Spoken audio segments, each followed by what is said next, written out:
Pirkle Jones was a photographer drawn to transitions.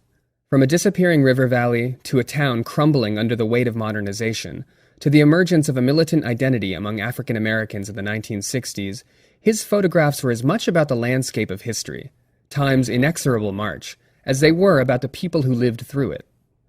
Jones died on March 15th at the age of 95, after a 7-decade career that produced 3 classic bodies of work and fused 2 great traditions of documentary photography.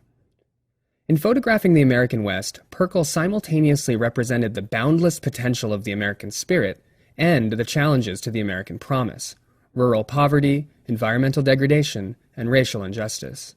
Among the dusty edges and furrowed brows depicted in Jones's photographs, the question seems to linger: does that promise actually exist? After Jones served in the Army during the Second World War, he moved to the West Coast and studied at the California Institute of Fine Arts under Ansel Adams.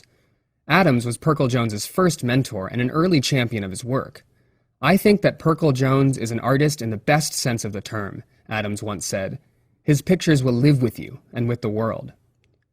In collaboration with Farm Security Administration photographer Dorothea Lange, a fellow student of Adams, Jones documented the Berryessa Valley in Napa County, a fertile, grape-producing area just south of the San Francisco Bay that would be flooded after the completion of the Monticello Dam in 1957. The photographs captured the lives of the residents of Monticello, population 250. The images speak to the stolid perseverance of the populace and the expansive beauty of the landscape. The dam represented progress, of course, but it also killed a town and an ecosystem. The California School of Fine Arts was a hub of photographic activity after the war. There, Jones met and married Ruth Marion Baruch, a fellow student. His second notable body of work, Walnut Grove, was a collaboration with her. Walnut Grove, a series from 1961, documented a small farming community on the Sacramento River that was withering in the face of modernization. From closed bait shops to workers waiting for day labor, Jones represented the looming shadows of the town's demise in poetic understatement.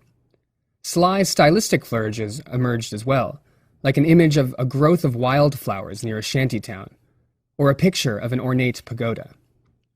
Style and politics were intertwined in Jones's photography. "I am not concerned about style for style's sake," he said, adding, "Style is as natural as breathing."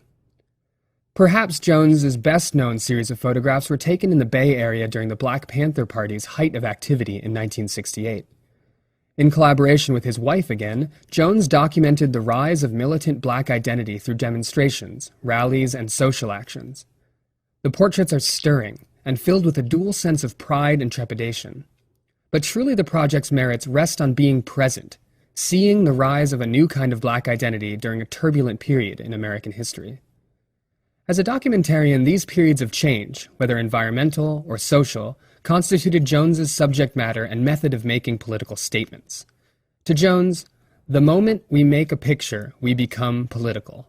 Jones taught at the California School, now known as the San Francisco Art Institute, for 28 years, and was the last surviving pupil of Ansel Adams.